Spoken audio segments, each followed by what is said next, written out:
Okay, file पे जाओ, new project करो।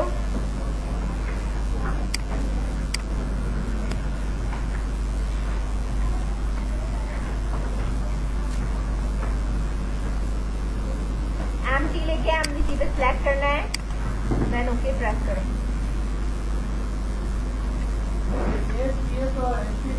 तो यहाँ पे ना न्यू प्रोजेक्ट ओपन हो चुका है और कंट्रोलर में जाके सबसे पहला काम आपने कंट्रोलर ऐड कराना है, ऐड कंट्रोलर, और हमने एमटी कंट्रोलर लेना है और कंट्रोलर का जो नाम है डिफॉल्ट की जगह पे मैं होम लिखूंगी। कंट्रोलर का कीवर्ड मुझे नहीं हटाना, ठीक है। न्यू प्रोजेक्ट, तो हमारे पास ये इंडेक्स का पेज आया हुआ है, इसके ऊपर मैंने राइट क्लिक करना है और इसको ऐड व्यू पे क्लिक करना है और ये इंडेक्स और ये जितनी भी चीजें जैसी हैं एज इट इज एज वैसे ही रहने देनी है और इसको ऐड पे क्लिक कर लो। ये क्या करा था, व्यू बैग बनाया था, ठीक है ना। तो व्यू बैग से हमने डाटा पास करा था और हमने वहाँ पे डिस्प्ले करा था, ठीक है। तो अब हम यहाँ पे इसी तरीके से हमारे पास एक होता है व्यू बैग और दूसरा हमारे पास होता है इसमें व्यू डाटा। मेरा व्यू डाटा के अंदर हम कुछ भी अगर पास करते हैं तो वो हम इस तरीके से यहाँ पे नाम लिखने के बाद और इसकी वैल्यू हम इधर असाइन करते हैं इस तरह। लेट्स सपोज मैंने अब यहाँ पे ये कहा कि मेरे पास एक नेम है, ठीक है, और नेम में मैंने यहाँ पे मैंने अपना नाम लिख दिया, ठीक है। व्यू डाटा में अगर आप कुछ पास करते हो तो आप कुछ इस तरीके से पास करते हो। व्यू बैग में क्या था, व्यू बैग डॉट और वेरिएबल का नाम लिखते थे, ठीक है। यहाँ आप इस तरीके से पास करते हो। इंडेक्स के पेज पे जब हम आएंगे, ठीक है, ये इंडेक्स लिखा हुआ आ रहा है हेडिंग 2, इसकी जगह पे मैं ये कह रही हूँ कि जो लिखा हुआ आना चाहिए, जो भी कुछ आपने यहाँ पे बनाया है view data as it is as, यही चीज यहाँ पे आएगी, ठीक है। लेकिन आप जाहिर सी बात है कि हम जो कोड कर रहे हैं वो हमारे पास C# का कोड है और यहाँ पे मेरे पास अगर मैं इसको इस तरह प्ले करूंगी तो ये व्यू बैग एज ही लिखा हुआ है। तो मैं इसको @ कर बताऊंगी कि ये C# का कोड है, यानी आप रेजोनेटर यूज कर रहे हैं, ठीक है। तो अब ये इसकी जगह पे इसकी वैल्यू डिस्प्ले करें। बात समझ में आ रही है? तो अब हम इसको पहले चला के देखते हैं कि ये हमें क्या डिस्प्ले करके दे रहा है।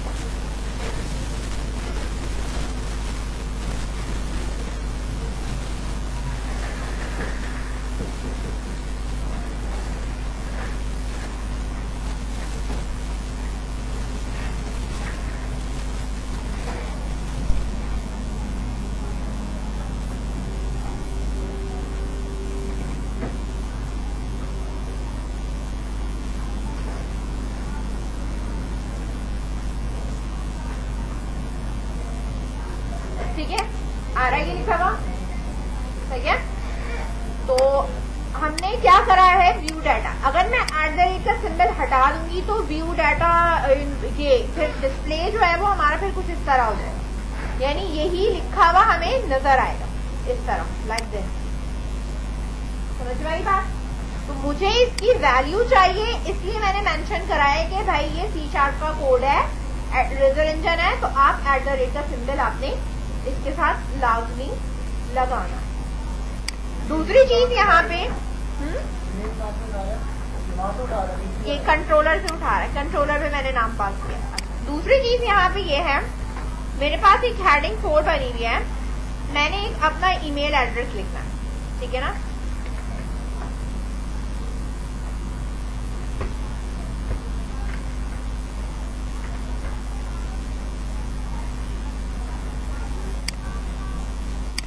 @ खैर इसमें लगा हुआ तो है, ठीक है। अब मैं इसको यहाँ पे आपको सेव करके चला के दिखा रही हूँ,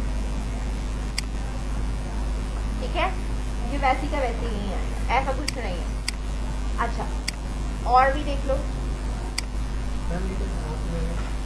अगर मैं इस तरह लिखती @gmail.com, दैट्स द कोड, ठीक है। तो अब ये मुझे ये कहता है कि इस तरह का कोई वैरिएबल नहीं है, लेकिन मुझे लिखना है, ठीक है ना। मैं ये कह रही हूँ कि मुझे भाई लिखना है, लेकिन यहाँ पे कि मुझे एरर ही देगा कि भाई इस तरह का सिंटैक्स एरर आ रहा है, ये आपने क्या लिखा है, लेकिन मुझे डोमेन में ये लिखना है, लेट्स सपोज, ठीक है। तो मैं यहाँ पे फिर क्या करूंगी, @ के साथ एक और @ लगा, डबल कर दूंगी, ठीक है। जब मैंने इसे डबल कर दिया, ठीक है, तो ये मुझे सिंगल करके ये डिस्प्ले, ठीक है। ये मैं सिर्फ बता रही हूँ कि कहीं पे आपको अगर @ स्टार्ट में लिखना है, लेट सपोज कभी आप पासवर्ड के अंदर @ का सिंबल शुरू में यूज कर रहे होते हो एक ही जगह पे, और आपको कहीं डिस्प्ले कराना है, ठीक है, या कुछ आपने कुछ लिखा हुआ है जिसमें @ शुरू में आ रहा है, तो हमें किस तरीके से इसको हम यूज कर सकते हैं, क्योंकि @ इसके अंदर क्या होता है, वो ये सपोज कर रहा होता है कि आपने रेजर इंजन पे काम किया है। तो मैं इसको अब बता रही हूँ कि नहीं, ये रेजर इंजन का नहीं है, नॉर्मल @ यूज हुआ हुआ है, तो मैंने इसको यहाँ पे क्या कर दिया, डबल @ लगा दिया। इतनी बात समझ में आई?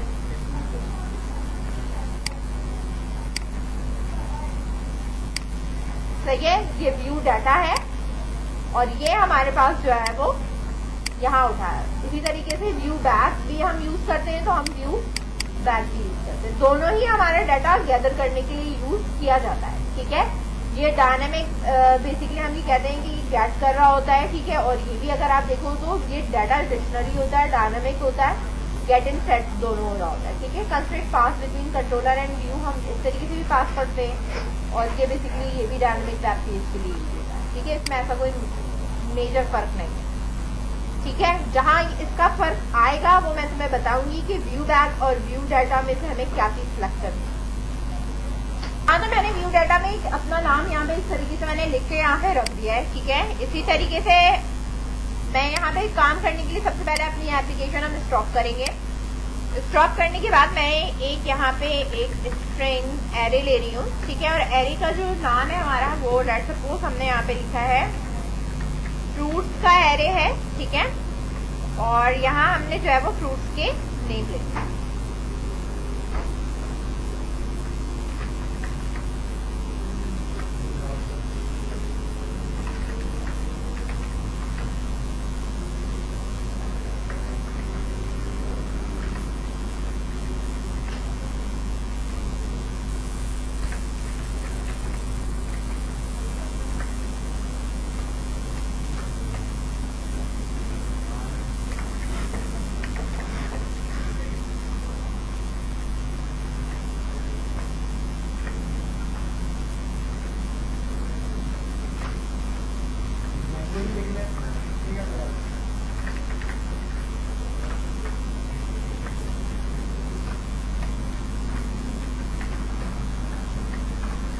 ठीक है, हमने यहाँ पे एक लिस्ट यहाँ पे पास करी है। अब इस लिस्ट को बेसिकली ये मेरा एक तरह का एरे है, ठीक है। तो अब मैं यहाँ पे व्यू डाटा के अंदर या व्यू बैग ले लो, ठीक है, जो भी आपको लेना है, ठीक है। लेट्स सपोज मैं पहले इसको व्यू बैग से कर रही हूँ। मैंने कहा व्यू बैग डॉट, ठीक है ना, फ्रूट एरे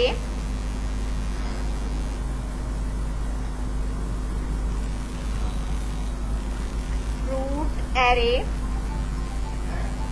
अंडरस्कोर लगा दूंगा जरा। ये मेरे पास बराबर किसके है, जो मेरे पास ऊपर मेरा जो एरे है ना इसके बराबर, ठीक है। मैंने कहा ये जो मैंने एक नया बनाया है बेसिकली, अब मैंने इसको ये कहा ये जो मेरा फ्रूट एरे है ये मेरे किसके बराबर है, इस वाले के बराबर, ठीक है। बात समझ में आ गई यहाँ तक? मैं अब ये चाहती हूँ कि फ्रूट नेम मेरे पास वेब पेज के ऊपर डिस्प्ले हो। अभी तक तो मैंने सिंगल नेम कराया था ना, सिर्फ एक वैल्यू थी जो मैंने डिस्प्ले करा दी थी डायरेक्टली, लेकिन अब मेरे पास मल्टीपल चीजें मौजूद हैं और मुझे यहाँ पे ये काम करवाना है। तो मैंने पहले तो यहाँ हेडिंग 3 की हेडिंग डाली और मैंने यहाँ पे लिखा भाई फ्रूट नेम, ठीक है। अब मुझे यहाँ पे लिस्ट में चाहिए तो मैं @ क्योंकि हमें एरे में से कोई चीज उठानी है तो हम यहाँ पे फॉर, ठीक है, फॉर ईच को यूज कर सकते हैं। फॉर ईच के अंदर देखो मेरा जो एरे है वो बेसिकली क्या है, एक स्ट्रिंग है, स्ट्रिंग डाटा टाइप है। बात समझ में आ रही है? अब कैपिटल लिखो या स्मॉल एस लिखो, स्क्रीन शॉट से दोनों चलता है, ठीक है। सिर्फ जावा में ऐसा होता है कि आपने कैपिटल ही लिखना होता है।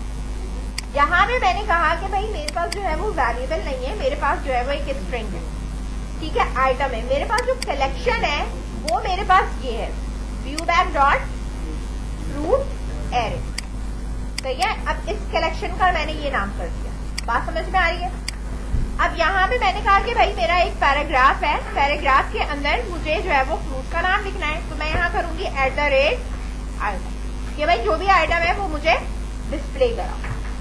ठीक है ना, लेट्स सी कि ये मुझे आइटम डिस्प्ले कराता है या नहीं।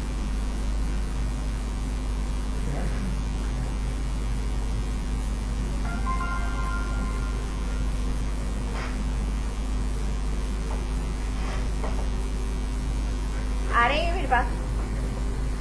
अभी ये मैंने काम जो किया है वो मैंने किससे काम करा है, आपका व्यू बैक से काम करा, ये व्यू बैक से काम करा है मैंने। ठीक है, सेम इसी तरीके से मैं व्यू डाटा से आपको करके दिखाती हूँ कि व्यू डाटा से हो, एरे ऊपर वही है। ठीक है, अब हमने यहाँ पे क्या करा है, अपना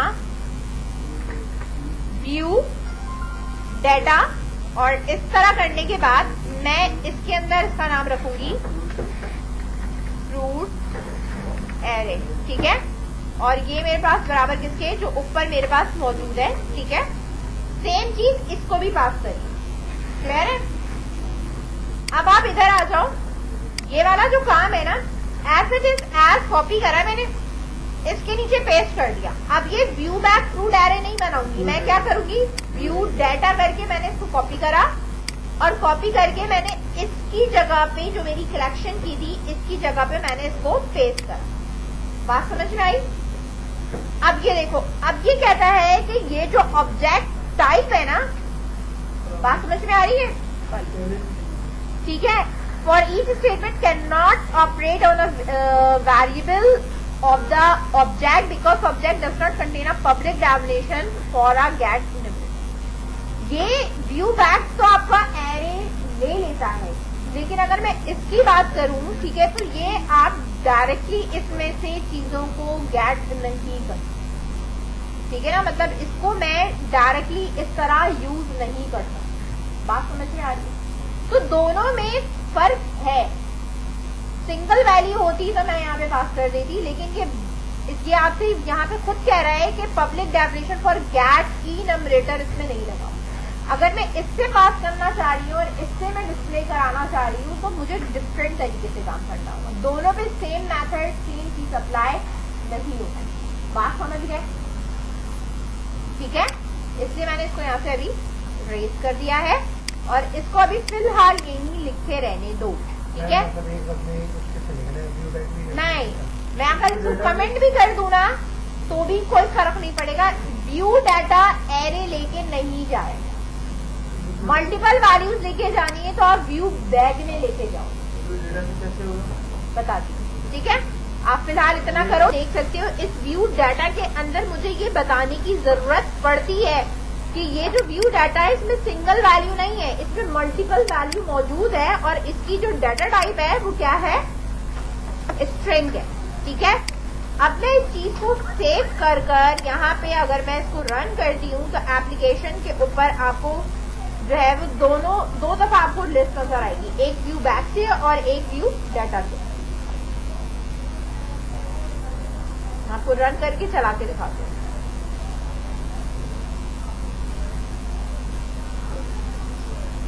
आ रहे हैं आपको दो दफा नजर? ठीक है, अच्छा आप जरा वीएनसी के ऊपर देखें। ठीक है, यहाँ पे मैं आपको सिर्फ तरीक़ेकार बता रही हूँ कि अगर हमारे पास मल्टीपल चीजें होती हैं तो हम किस तरीके से उनको आगे जो है वो लेके जा रहे होते हैं। ठीक है, तो एक तो मैंने आपको ये बताया कि भाई व्यू डाटा में अगर सिंगल वैल्यू है हमारे पास तो हम इस तरीके से लेके जाएंगे। एक हमारे पास एरे है, एरे को मैंने व्यू बैक से भी पास करके बताया और व्यू डाटा से भी मैंने पास करके बताया। बात समझ में आ गई? समझ रहे हो ना? अब अगर मैं कोई चीज ठीक है यहाँ पे कर रही हूँ, लेट्स सपोज मैंने यहाँ पे स्ट्रिंग करके मैंने एक अनदर एरे ले ली, ठीक है, और मैं यहाँ पे ले रही हूँ लेट्स सपोज स्टूडेंट नेम से ले ली। ठीक है, बात समझ में आई?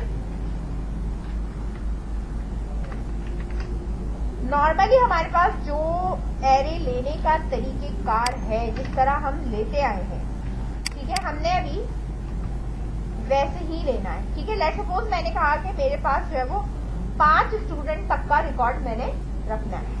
ठीक है, इस तरह हमने एरे लिया। अलग अलग दे रही हूं मैं, एक तो आप इस तरीके से भी पास कर सकते हो या इस तरीके से पास करो, दोनों तरीका सही है। ठीक है, बात समझ में आ रही है?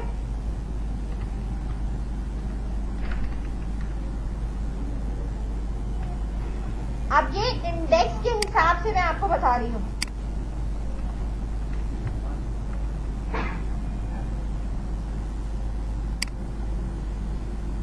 पांच वैल्यू है, लेकिन इंडेक्स हमारा कहां तक चलेगा? 4 तक चलेगा।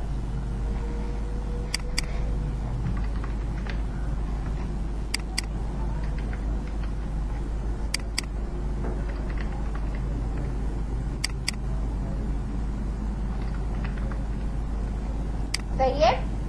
यहां पे मैंने ये नाम लिख दिए।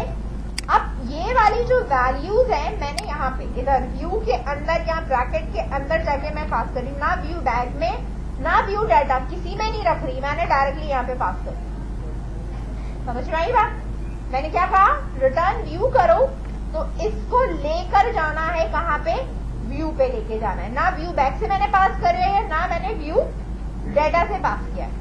पहले इतना करो, फिर मैं आगे का पेज ओपन करते हैं। यहाँ लिख लिया, ये कुछ हम सब लिख लिया, व्यू को भी पास कर दिया। जब हमने सवाल किए कि जब हमने व्यू बैग और व्यू डाटा के अंदर रखा ही नहीं है तो मैं इसको अपने व्यू के अंदर डिस्प्ले कैसे कराऊं? ठीक है ना? इसके लिए मुझे यहाँ पर सबसे टॉप पे आप एक बनाओगे @मॉडल, ठीक है?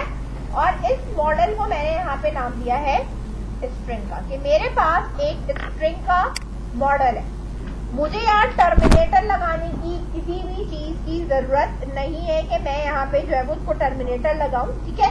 अब मेरे पास जो है वो स्ट्रिंग एक सिंबल नहीं था, मेरे पास क्या है? एक एरे टाइप है, तो मैं यहाँ पे सिर्फ एरे लगा दूं कि मेरा स्ट्रिंग एरे है, मॉडल है स्ट्रिंग एरे का। इसके अलावा मुझे यहाँ टर्मिनेटर कुछ नहीं लगाना। सही है? बात समझ में आ गई?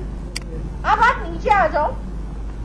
हमारे पास हेडिंग थी, ठीक है? मैं एक हेडिंग यहाँ पे नीचे कॉपी कर रही हूँ। और अब मेरे पास क्या है? स्टूडेंट नेम, ठीक है? डिस्प्ले हम कुछ नहीं लगा रहे। अब यहाँ पे अब मैं दे रही हूँ फॉर ईच ही आपका इस्तेमाल होगा। इस्तेमाल मेरा क्या होगा यहाँ पे? फॉर ईच ही होगा।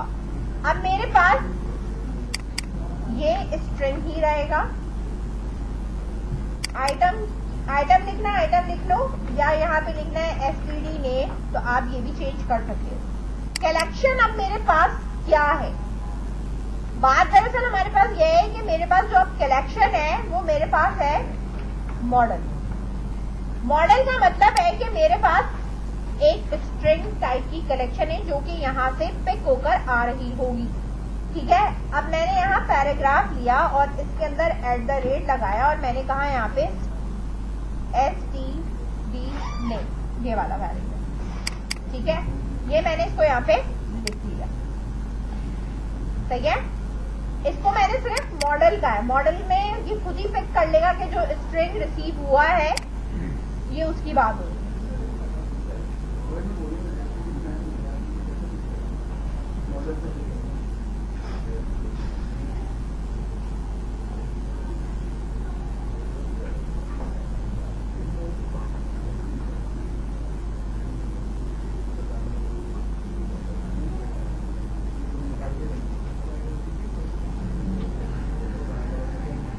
आ रहे ना? तो बेसिकली इसमें देखो कलेक्शन को मैंने कहा है मॉडल, और मॉडल मेरे पास क्या है? एरे। और ये एरे मैंने जैसे ही इसको पास करा, इस वाले मॉडल ने इस एरे को रिसीव करा और इसके थ्रू बारी बारी ये सारे नाम डिफाइन कर। ठीक है? करो। अब तक हमने जो डिस्प्ले करी चीजें वो हमारे पास इस तरीके से हमारे पास डिस्प्ले फॉर्मेट में इस तरह आ रही। ठीक है? मैं किसी रॉ या कॉलम या किसी चीज में मैंने इसको डिस्प्ले नहीं कराया। मैं लास्ट वाला जो है, ठीक है, इससे पहले मैं इसका डिस्प्ले करवाना चाह रही हूँ। लेट्स सपोज ये तो मैंने पैराग्राफ में कराया है ना, मैंने यहाँ लिखा एक टेबल का टैग लगाया है। अब फॉर ईच के बाद ये वाला टैग बंद होगा। टेबल का टैग कहाँ बंद होगा? फॉर ईच के बाद। खुला कहाँ है? वो फॉर ईच से पहले, ठीक है, और बंद कहाँ होगा? फॉर ईच के बाद। अच्छा, इधर मैंने कह दिया कि जो बॉर्डर है वो आपके पास क्या है? 1। सही है?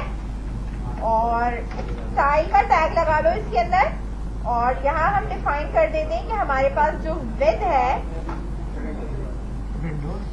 सेलेक्ट हुआ। विद हमारे पास है लेट्स सपोज 30%, ठीक है। अब मेरे पास ये जो पैराग्राफ का टैग है ना, पैराग्राफ का टैग नहीं है। जब भी मेरे पास फॉर ईच की आइटरेशन चले तो मेरे पास टेबल रॉ और टेबल का एक कॉलम क्रिएट होना चाहिए, ठीक है ना। हाँ, और ये जो स्टूडेंट है वो मेरे इस कॉलम के अंदर डिस्प्ले होना चाहिए। बात समझ में आई? अब मैंने इसको सेव करा, देन रिफ्रेश कर रही हूँ, रिफ्रेश करके आपको दिखाती हूँ तो इसका डिस्प्ले करा है। सारे नाम मुझे एक ही कॉलम में रखने।